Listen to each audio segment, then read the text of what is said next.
Welcome, everybody. This is Universal Truth of Mankind. I am Dave, your host, and this is Kabbalah 101. Recently, I've noticed there has been a lot of discussions about the quasi Sephiroth called Daat. And I've been having difficulties explaining to people what it means. Anything I say, people don't want to accept. Um, and I find this confusing in many respects because there is an explanation why Da'at is there, why the 11th Sephiroth exists, but I'm never listened to. No one's interested in what I have to say about the 11th Sephiroth. So I figured I'd make a video on it so people could just hear me out, make your own decisions. I'm happy with it. Um, and just think about what I'm saying. That's all I'm asking. And I'm going to do it graphically so that people have a better visual to work with. In this, you see two different trees, often referred to as tree of life. Now, you would note on the left, if you go down from Keter to the very top, you will see D-A-A-T, Da'at. Now, Da'at is what I am actually speaking of. But just really quick, take a look at the other side and you see Da'at, the Da'at's not there. Da'at is actually, is it missing? Not really. Da'at is a quasi type of a thing. It is not something that's associated with the other 10 as prevalently as we may think. So what is this to help us better understand what this Da'at actually means? So real quick, we're going to be focusing on the left side now. If we take a look at Da'at, make believe that's your head.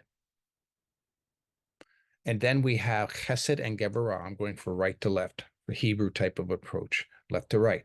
Those are your shoulders. Chesed being your right shoulder. Make believe you're facing it. Your right shoulder is Chesed. Your left shoulder is Geburah. Teferet, that's your heart. Netzach is your right hip. Hud is your left hip. Your Sud, as you go down the middle, is your genital area. Your feet is Malkut, the very last one. So now it's describing a person. It is describing an area where a person's supposed to be. Da'at is where our knowledge should be. Now you may say, okay, what knowledge is knowledge? What's the issue with knowledge? Well, here's what's being talked about. If we go all the way back to the top three circles there, the Sephiroths, you will see in the middle called Keter. Keter represents I'll be. So I'll be, what is I'll be? I'll be is the thought of creation. In other words, it's the very, very thought of what creation is to become, is to be, is to become from the beginning to the end in its total completeness. And then on the right, you have Chakma. Now, Chakma means wisdom. Chakma represents Hashem, the Yud, the Hey, the Vav, and the Hey together. And this represents the best way I can describe it, the designer of creation. And then we go to the left and we see Binah, which means understanding. Elohim is the one who fits that Sephiroth.